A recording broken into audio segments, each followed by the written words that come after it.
Dipotong tuh. Oke, Assalamualaikum warahmatullahi wabarakatuh. Ya, terima kasih atas kesempatan adik-adik dan ibu untuk hari ini ya.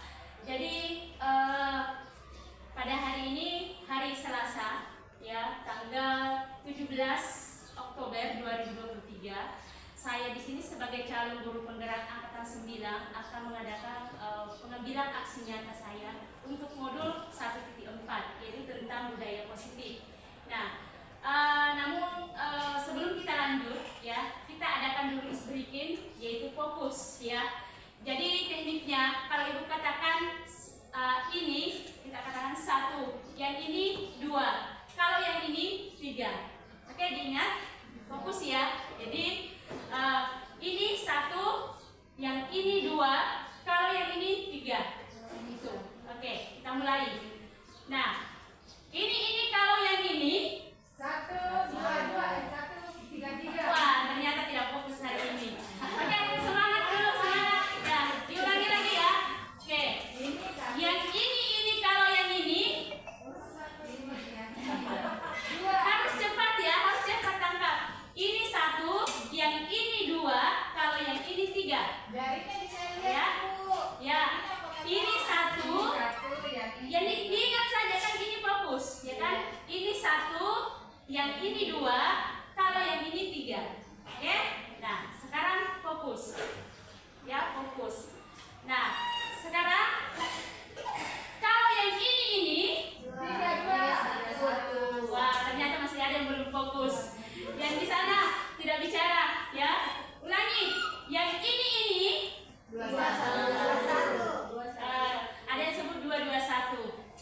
Yang ini 2 kali ininya. 2, 1. Ya. Kalau yang ini 3, 2, 1. yang ini kalau yang ini 2, 3, 2.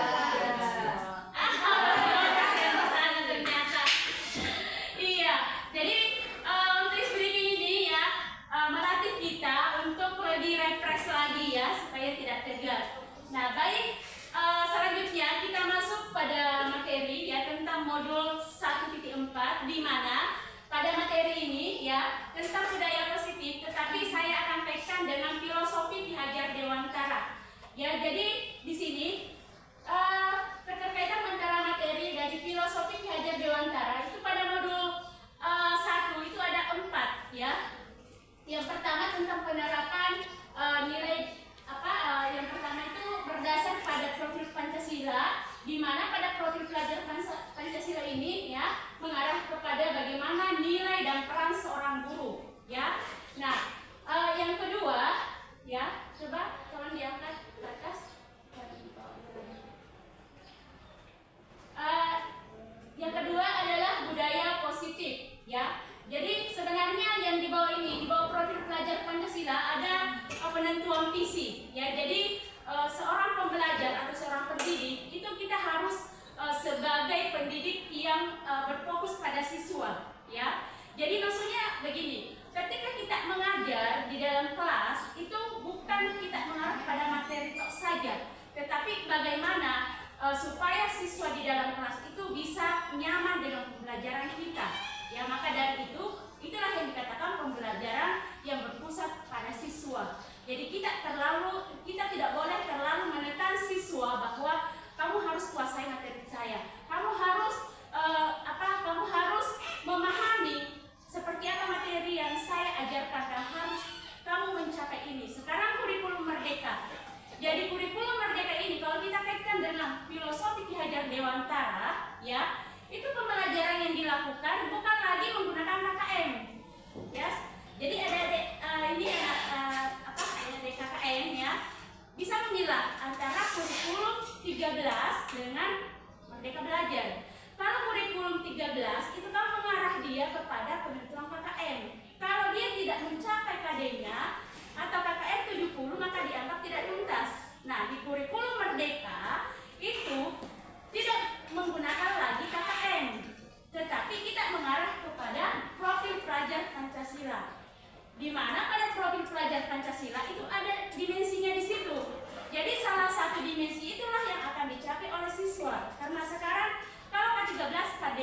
ya, tetapi kalau sekarang adalah elemen, ya. Jadi capaian pembelajaran dilihat di situ ketika elemen pembelajaran, ya, itu kan sebelum kita masuk kita akan memetakan mana siswa yang bisa masuk pada kata kerja tingkat 2 atau tingkat 1 itu kayak operasionalnya memahami, menganalisis. Kalau itu siswa belum mampu menganalisis, berarti siswa harus dipetakan pada kebutuhannya sendiri yang mampu dia pahami. Ya, misalnya dia baru bisa memahami, ya, membuat kalimat. Kebetulan saya guru bahasa Indonesia, ya, dia belum bisa membuat paragraf, tetapi kalau kalimat dia mampu, maka saya akan petakan dia di bagian untuk penyusunan kalimat. Nah, yang dinilai bukan dia berhasilnya di dalam materi itu, tetapi apakah siswa itu mampu bekerja sama, ya,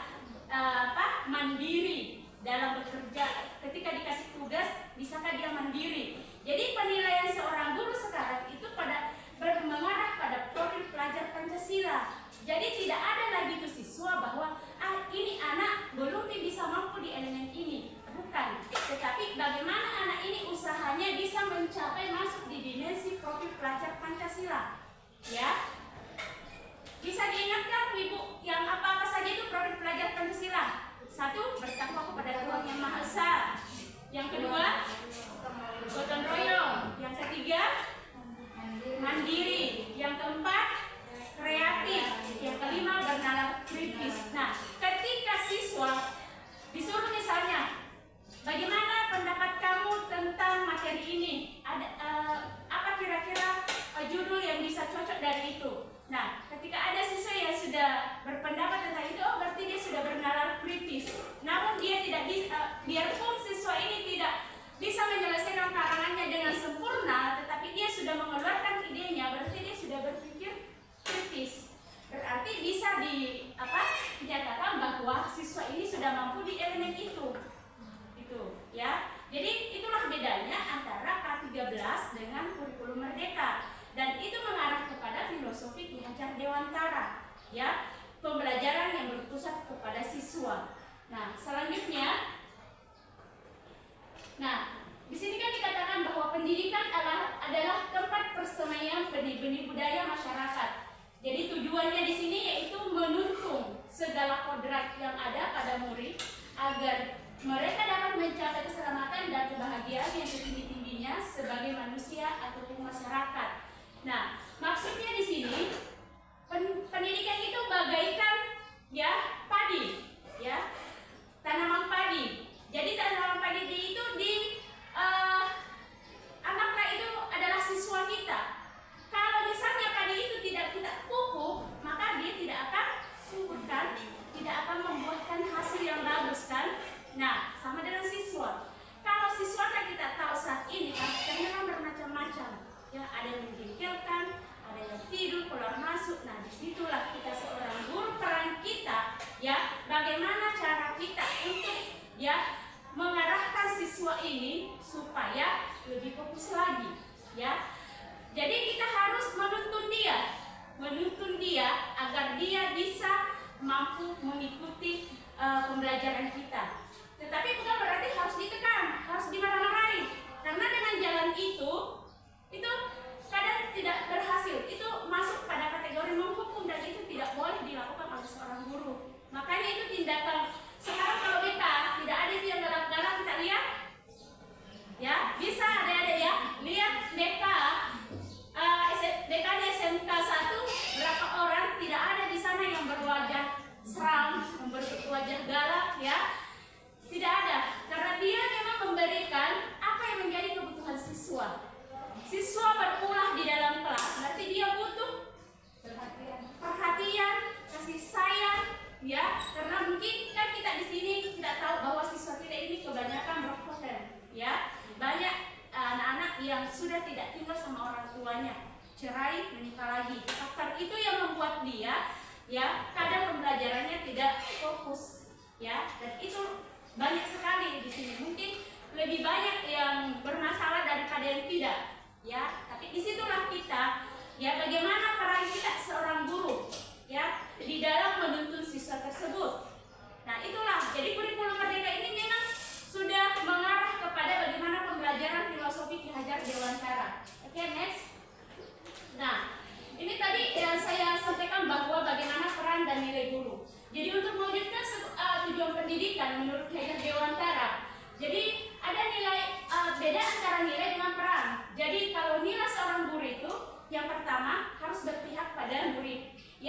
reflektif, yang ketiga inovatif, mandiri dan kolaborasi. Sedangkan peran kita sebagai seorang guru ya menjadi pemimpin pembelajaran, mengarahkan. Jadi bukan berarti karena terkadang masih ada yang salah persepsi bahwa kurikulum merdeka itu kan belajar merdeka belajar ya. Jadi berikan saja buku ke anak-anak, biarkan anak-anak berkreasi, tidak seperti itu. Tetap kita seorang guru harus bisa mengarahkan. Misalnya bagaimana cara membuat paragraf prosedur ya. Nah, berarti kita tetap mengarahkan, kamu ke sini dulu baru ambil begini ya. Jadi langkah-langkahnya tetap kita jelaskan. Setelah itu siswalah yang mengerjakan tugas seperti itu. Nah, yang kedua, coach bagi guru lain mewujudkan kepemimpinan murid, mendorong kolaborasi dan menggerakkan komunitas praktisi. Ya, oke, next. Ya, mewujudkan generasi yang unggul, ya, berakhlak dan cinta tanah air. Itu yang ibu susun untuk visi di calon guru penggerak. Oke, selanjutnya. Nah, sekarang kita sudah memasuki kepada budaya positif. Jadi setelah saya menyusun visi, ya, maka visi itu saya akan buat ke dalam bentuk bagja, ya. Dari bagja itulah yang mengarah kepada prakarsa perubahan. Dan dari itu, maka saya akan menerapkan budaya positif berdasarkan visi itu. Jadi dalam penerapan tahapan bagja ini akan muncul kebiasaan yang positif ya. Jadi karena saya tadi mengarah kepada misalnya siswa yang unggul ya, berarti itu sudah masuk kepada dimensi dia kreatif ya, dia bernalar kritis ya, itu. Jadi pembiasaan yang biasa saya lakukan ya, kalau bahasa Indonesia saya akan adakan literasi 15 menit sebelum PBM ya. Jadi apakah itu fiksi, non fiksi yang saya berikan pada ketika sebelum pembelajaran berlangsung. Jadi dengan begitu kita bisa melatih anak-anak untuk mengembangkan wawasannya, ya. Karena sekarang anak-anak ini kan kalau membaca kan lebih mengantuk daripada menonton TikTok, ya, gitu. Tetapi yang namanya budaya literasi harusnya betul-betul diterapkan ke anak-anak, karena anak-anak sekarang itu susah untuk mengembangkan wawasannya. Ketika dikasih judul itu susah sekali dia bisa mengembangkan kalimat yang diberikan, ya, itu. Oke, next. Dan teori motivasi, hukuman dan penghargaan. Jadi untuk disiplin positif di sini penerapannya itu tanpa kekerasan dan ancaman untuk menumbuhkan kesadaran anak. Nah, maksudnya di sini kekerasan dan ancaman. Terkadang ya ada siswa yang tidak kerja tugas, ya. Maka seorang guru, ya saya sendiri pernah ya melakukan sebelum saya masuk di guru penggerak, ya.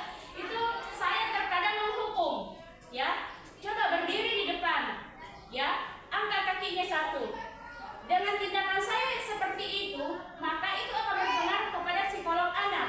Bisa saja tumbuh rasa malu, ya. Yang kedua, dia menjadi dendam kepada gurunya. Nah, hal itu yang tidak boleh sekarang dilakukan oleh seorang guru, ya. Yang makna sebenarnya, ya, tidak boleh dilakukan oleh seorang guru, karena disitulah berarti, ya, itu kita terlalu menekan siswa sehingga siswa melakukan sesuatu bukan dari hati, karena terpaksa dan karena takut, ya, itu. Nah, yang kedua, teori kontrol. Di sini kita tidak bisa mengontrol orang lain, melainkan kita hanya bisa mengontrol diri sendiri, betul, ya. Jadi ketika kita melakukan pembelajaran, ya, ruangan ribut, ya, mungkin di sini kalau anak KKN sudah masuk di DKP 3, 10 DKP 3, kalau adik-adik sekalian masuk di ruangan itu, maka disitulah dilatih bagaimana kesabaran guru, ya. Kalau kita berada di situ, ya, betul. Jadi kebetulan walinya Ibu Mensura, ya. Dari sekian banyak guru yang mengajar di situ, ya, rata-rata mengeluh. Begitu juga kelas pemasaran, ya, kelas pemasaran. 2 pemasaran parah juga. Jadi kalau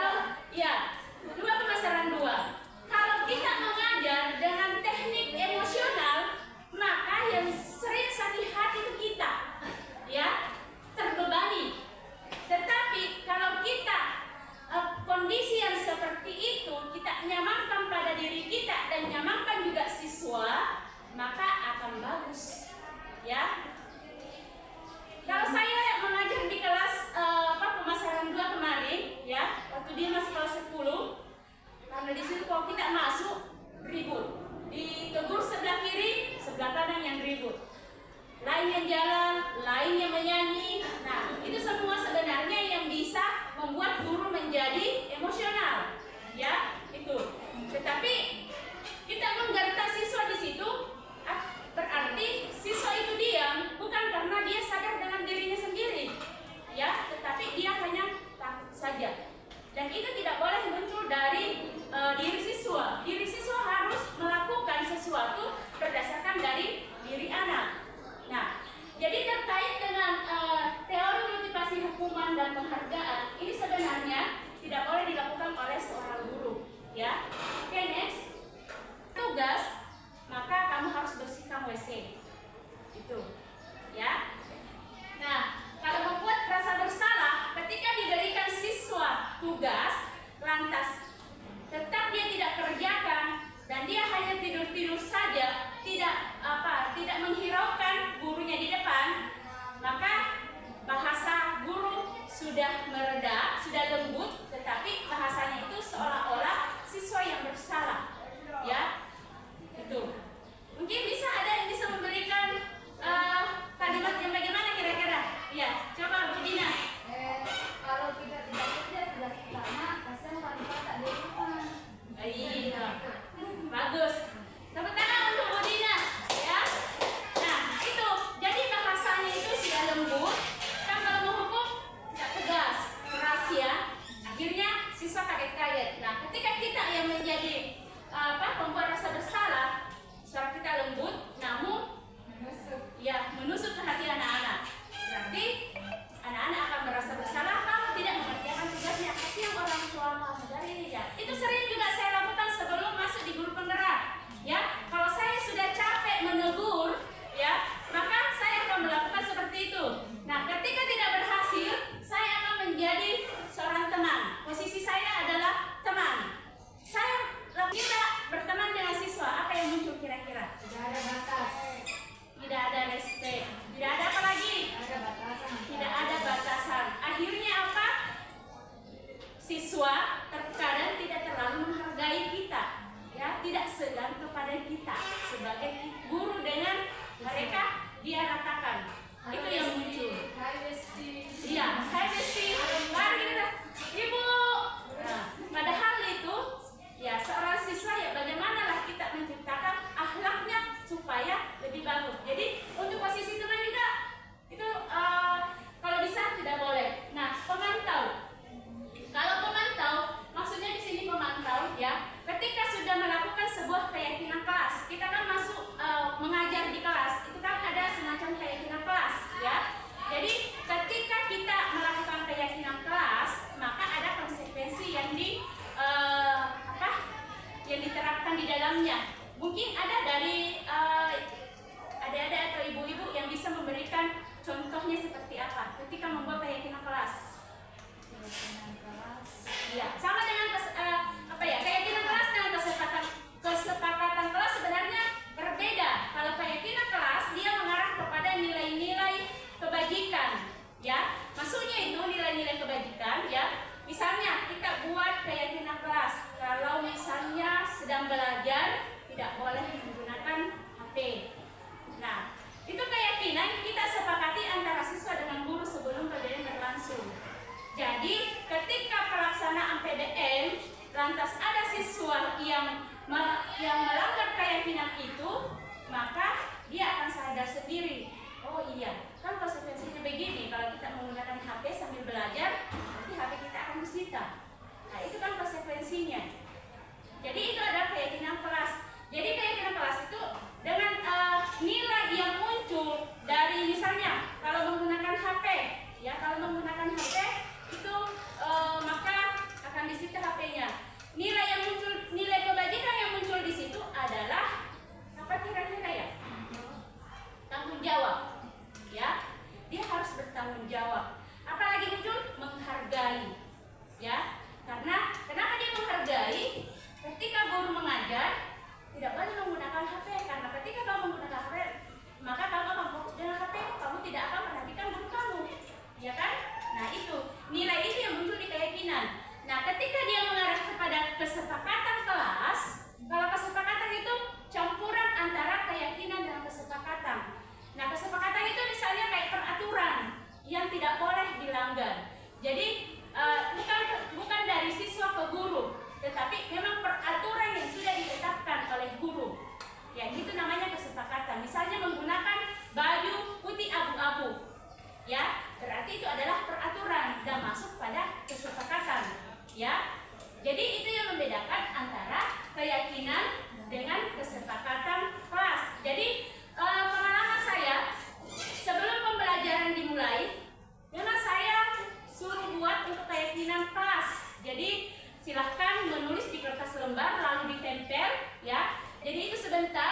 diskusikan. Jadi ketika itu di saya, teknik kita supaya pembelajaran kita terarah. Jadi menghadapi kelas yang seperti pemasaran dengan DKV, saya kasih begitu.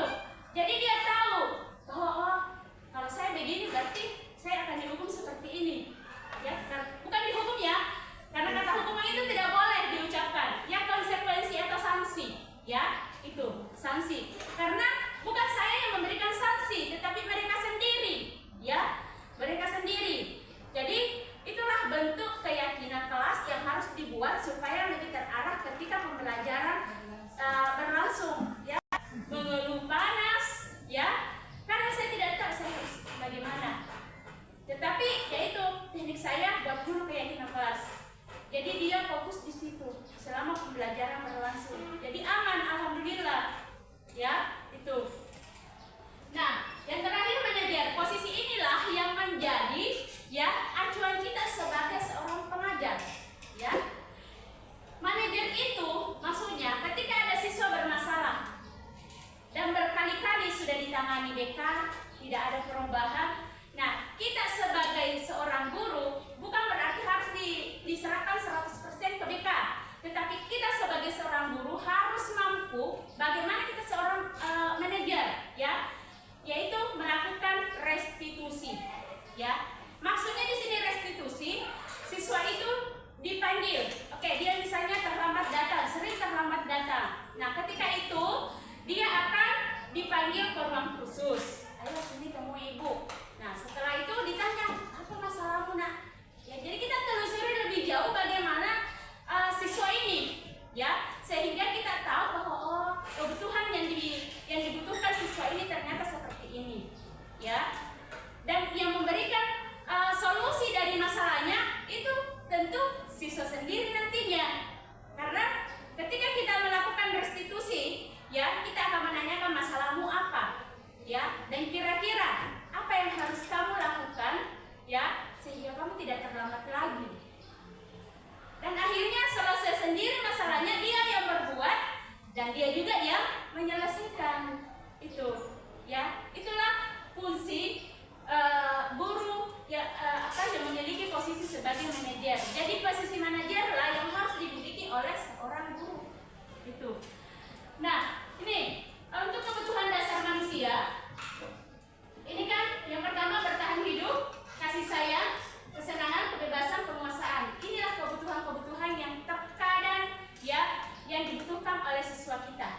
Ya. Nah, keyakinan kelas ya seperti yang saya kemukakan tadi bahwa di keyakinan kelas itu mengandung sebuah nilai-nilai kebajikan yang universal. Ya, jadi sebuah tindakan akan muncul nilai. Ya, itu. Jadi misalnya ya bukunya harus dibungkus berwarna putih, ya. Nah, itu misalnya ya pelajaran bahasa Indonesia pembungkus bukunya berwarna putih, itu keyakinan kelas, ya. Jadi ketika mereka sudah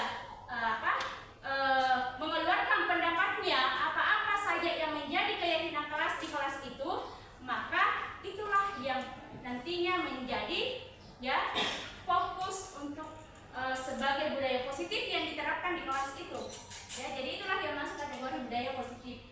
Nah, segitiga restitusi itu yang pertama menstabilkan identitas. Menstabilkan identitas itu tadi seperti contoh yang saya kemukakan ya. Kita memanggil siswa lalu menanyakan masalah seperti apa yang dihadapi. Nah, itu menstabilkan identitas. Yang kedua, validasi tindakan yang salah. Ya, kita akan menanyakan di situ, apakah ya tindakan yang kau lakukan ini salah atau benar, berdasarkan keyakinan kelas atau tidak. Nah, dengan begitu siswa akan mengingat kembali, oh iya bu, keyakinan kelas ini kan seperti ini, berarti saya salah bu. Jadi dia akan sadar sendiri dengan tindakan yang dilakukan. Nah, yang ketiga, menanyakan keyakinan. Nah, jadi kita akan menanyakan kembali ke siswa bagaimana bentuk keyakinan kelas yang mereka sepakati sebelum pembelajaran itu berlangsung. Ya, itu. Jadi dengan mengadakan restitusi inilah jalan satu-satunya untuk menyelesaikan masalah siswa. Ya. Jadi sebenarnya yang tidak bisa diselesaikan, ya. Jadi banyak teknik yang bisa digunakan. Kalau kita gunakan segitiga restitusi, maka masalah siswa itu akan bisa terselesaikan.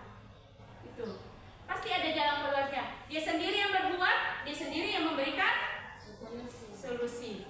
Nah, ada pertanyaan mengenai keyakinan kelas atau segitiga restitusi? Atau sudah ada ibu-ibu yang membuat keyakinan? Sudah, ya? Sudah. Saya tidak pernah mengalami seperti itu, tapi siswa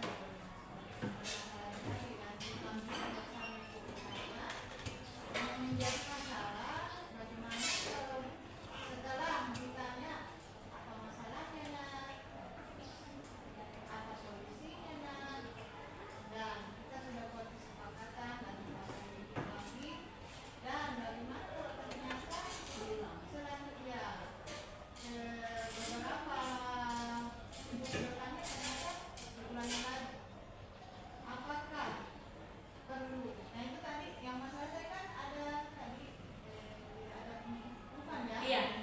Tidak ada Lalu penghukuman. bagaimana menyikapi anak yang sudah mengulangi kesalahan yang tadi ini, sedangkan disarankan tidak menghukum. Iya. Iya. Baik, terima kasih Ibu Mei ya atas pernyataan dan masalah yang dihadapi selama ini. Nah, ketika masalah yang seperti itu ya tidak berhasil di restitusi, maka kita masuk ke pemantau ya.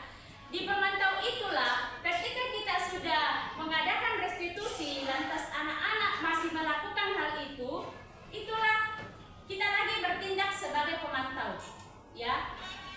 Jadi bukan berarti selesai restitusi sudah lepas tangan, tetapi kita pantau bagaimana anak-anak ini. Kalau dia mengulangi lagi, ya, di situ kita akan mengeluarkan konsekuensinya, ya, konsekuensi yang terhadap keyakinan kelas yang dilakukan. Jadi kita akan bekerja sama dengan BK akan memantau anak tersebut, itu. Jadi adakah anak-anak, maksudnya, ya, begitu terus berulang sampai tamat. Tetapi memang dengan teknik itukah dilakukan?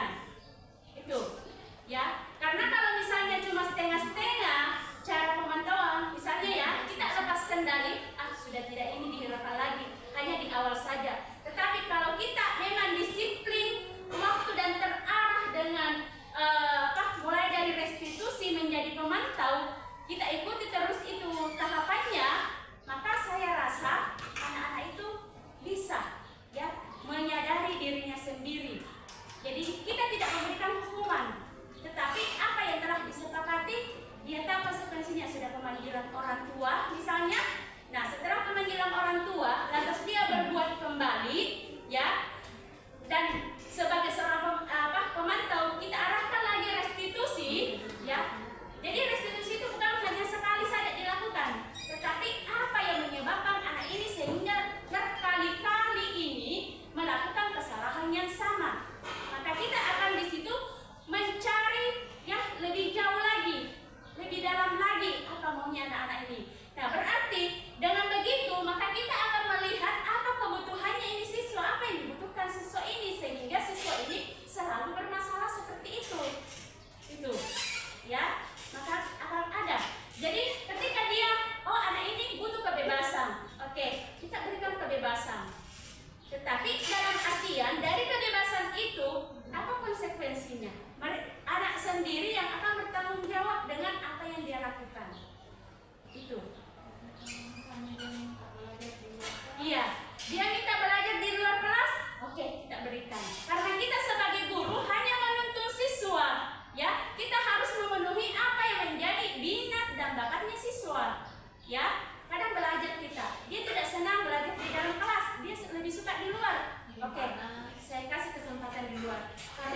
masuk seperti ini. Padahal dia suka dengan tema-tema olahraga, ya. Nah itu, mungkin seperti itu ya, Ume. Mungkin masih ada lagi?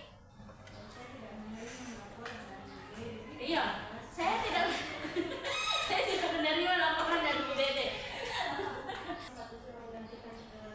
Di kelas apa? Di kelas apa? 10 pemasaran 2. Oh iya, di situ juga siswanya agak ini ya. Ini Bu, apa yang adik-adik hadapi di situ? Biar ada tinggalan keluar masuk sih, biar karena terlalu ketat sekali. Ada beberapa yang mendengarkan. Iya, betul. Jumlah siswa di daftar hadir tidak sesuai dengan siswa yang Sesuai hadir. Betul. Iya. Kayak gitu. Itu. Nah, masalah yang dihadapi siswa yang keluar masuk, ya. Nah, itu tadi. Lain kali kalau adik-adik yang masuk ke dalam kelas, sebelum memulai pelajaran, buat keyakinan kelas. Ya, apa yang perlu disepakati. Bukan karena kita merasa pengganti, tidak. Kita sekarang adalah seorang guru, bukan anak KKN, ya. Bukan seorang pengganti. Ketika adik-adik ada di dalam ruangan, berarti adik-adik itu adalah yang kita sandang adalah guru. Tidak ada dibilang honor, tidak ada dibilang pengganti, tidak ada dibilang KKN, tetapi seorang guru. Itu. Jadi makna guru itu luas, ya. Jangan dilihat dari bagaimana ini dia anak KKN saja, dia anak PPL, makanya siswa-siswa itu acuh tak acuh.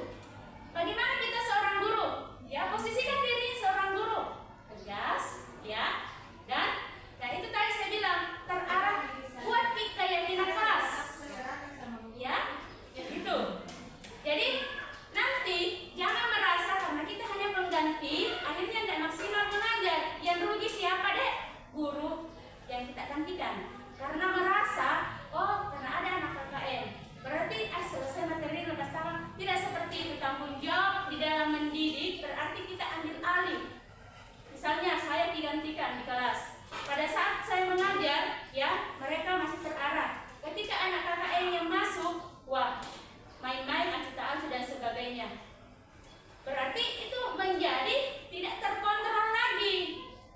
Jadi kalau adik-adik mau masuk supaya tetap berjalan seperti sedia kala ataukah lebih bagus dari yang sebelum gurunya, ya lebih bagus lagi. Ya, kita harus lebih meningkatkan. Jangan lebih menjadi tambah tidak terkontrol muridnya di dalam kelas. Itu, ya. Jadi kalau bisa, kalau adik-adik masuk, ya, buat keyakinan kelas. Apa yang harus disepakati?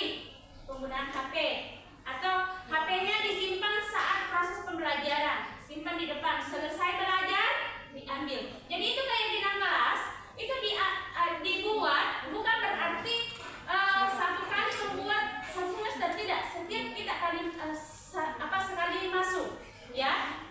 Kalau misalnya memang keadaan kelas terkontrol, tidak apa-apa keyakinan kelas yang sama kita gunakan. Tetapi kalau misalnya kayak adik-adik semua, ya, yang baru masuk, harus setiap saat begitu masuk buat dulu kesepakatan, kan tidak mengambil waktu, apalagi kalau 4 jam, 3 jam, ya ada berarti beberapa menit untuk buat keyakinan kelas, ya. Jadi selama 2 jam 4 jam itu yang berlaku, ya. Tidak boleh menggunakan HP di dalam kelas. Yang kedua, ya, mengerjakan tugas tepat waktu. Yang ketiga, jaga kebersihan. Apalagi kira-kira yang biasa didapati di dalam kelas? Ribut. Tidak boleh ribut, ya. Tidak boleh keluar masuk. Jadi banyak. Jadi budaya positif itu bisa adik-adik terapkan di dalam kelas. Coba, ya, dicoba. Jadi begitu juga dengan ibu-ibu, ya. Kalau masih menghadapi siswa yang seperti itu, ya, coba belajar. Saya sebelum masuk di CGP hanya mendengar saja dari CGP yang angkatan 7 kemarin, ya. Saya belajar sedikit demi sedikit menerapkan di kelas. Karena saya berpikir apa betul itu, ya, apa yang disampaikan teori itu. Ya, ternyata pelan-pelan saya lakukan, saya bisa mengenali siswa. Jadi mulai dari DKP 1, 2, 3, saya terapkan model yang seperti itu. Jadi kan biasa saya terbebani kalau saya mau masuk mengajar. Capek masuk lagi di ruangan DKP. Ya, kayak terbebani hatiku untuk mau masuk. Atau kayak lelah, begitu. Selesai mengajar lelah. Tetapi ya, ketika saya menerapkan model seperti ini, saya tidak terbebani, nyaman saja. Saya jadikan menjadi pembelajaran yang menyenangkan. Jadi terkadang tidak tahu habis waktu atau belum. Ya, itu. Dan selesai mengajar, saya juga tidak terbebani dengan murid di situ. Itu. Karena memang anak-anak itu harus kita tahu bagaimana kebutuhan dia. Kita harus tahu apa yang menjadi kebutuhannya. Ya. Oke, next.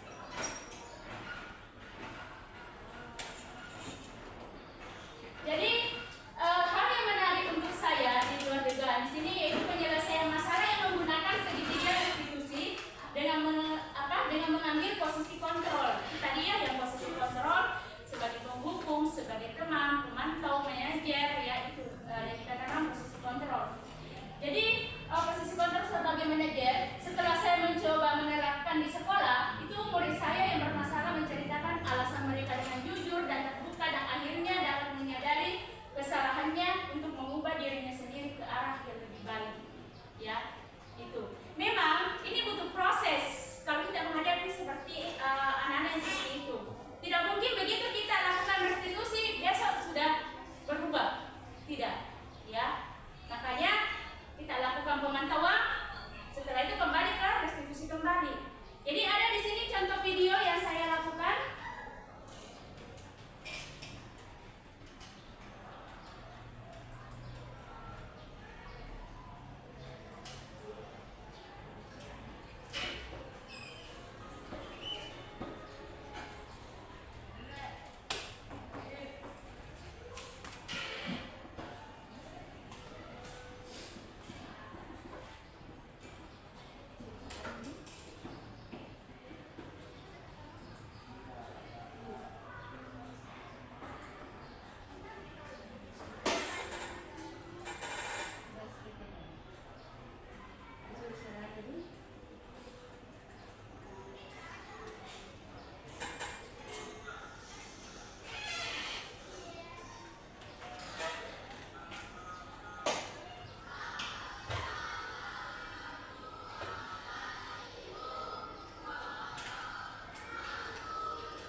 Ya, jadi ini kelas 10 DKP 3.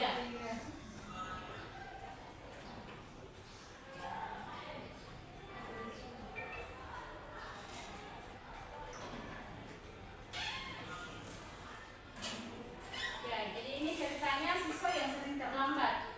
Ya. Jadi ketika siswa ini terlambat, ya saya tidak langsung memarahi dia, hanya menegur. Ya, kenapa terlambat? Oh iya, oke silakan duduk.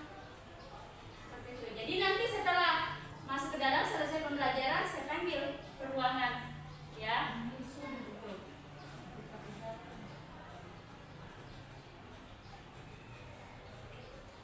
Ini ada di Iya. Jadi setelah saya panggil siswa yang seperti ini, ya, jadi saya akan memvalidasi, ya, untuk identitas. Jadi masalahnya saya tanyakan, ya, menanyakan keyakinan kelasnya.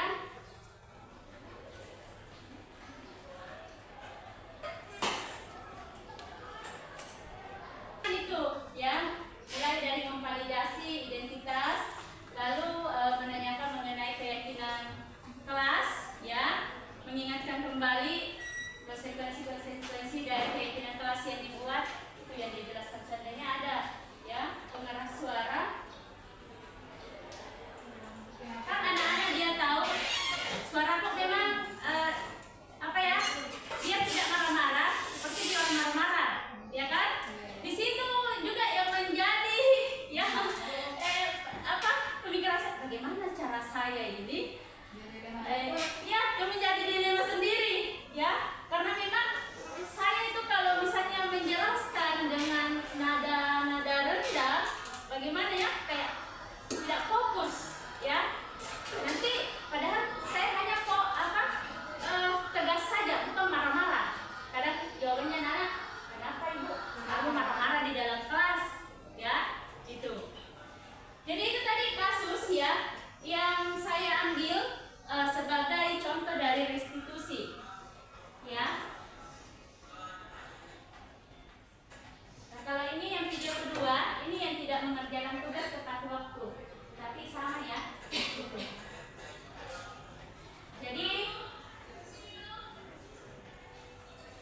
Jadi kita itu sebagai seorang guru tidak boleh langsung memarahi siswa di depan temannya, karena akan ini psikolognya anak-anak akan terganggu. Akhirnya ya itu tadi yang akan muncul, ya, akan menjadi dendam sama kita, ya, akan malu juga.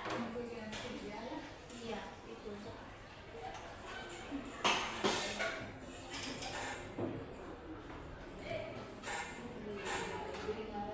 Dan jadi inilah contoh bentuk restitusi yang saya lakukan. Ada lagi yang mau ditanyakan mengenai ini? Sebenarnya dia sudah pernah kita lakukan ya. Ya, betul. Ini sebenarnya sudah kita lakukan ya selama ini. Cuma kita tidak mengenali bahwa ini ternyata bentuk restitusi namanya. Ya, semua yang kita lakukan sudah kita. Cuma pada saat kita mengambil tindakan itu tidak maksimal. Toh, akhirnya tidak berhasil. Itu. Karena kalau saya kenali, mulai dari posisi kontrol, kebutuhan, dengan restitusi itu saya sudah lakukan. Cuma karena tidak bertahap saya lakukan, setelah saya tangani sudah selesai. Kalau kamu berbuat lagi, mau di apa itu? Jadi sisa mengeluh saja yang saya lakukan.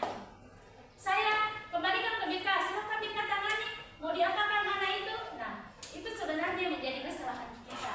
Dan memang berat ya menjadi seorang guru untuk membuat siswa kita menjadi ya seorang siswa yang berprofil pelajar Pancasila. Jadi intinya itu. Iya, betul. Jadi itu tadi saya katakan bahwa siswa itu bagaikan benih padi, ya. Kapan tidak dipupuk, diapa, maka akhirnya akan tidak maksimal, ya. Gagal panen jadinya. Jadi sama dengan siswa, ya. Kalau kita tuntun dengan bagus, ya, maka anak itu pastinya akan memiliki dimensi profil pelajar Pancasila. 5 dimensi itu bisa dia tanamkan di dalam hatinya. Ya. Masih ada pertanyaan? Kira sudah cukup ya? Oke, jadi itulah ya pemaparan saya mengenai bagaimana penerapan budaya positif yang terkait dengan visi sekolah yang saya terapkan sebagai guru penggerak. Oke, terima kasih banyak ya atas waktunya hari ini. Untuk itu saya akhiri pertemuan ini dengan ucapan wabillahi taufiq wal hidayah. Wassalamualaikum warahmatullahi wabarakatuh.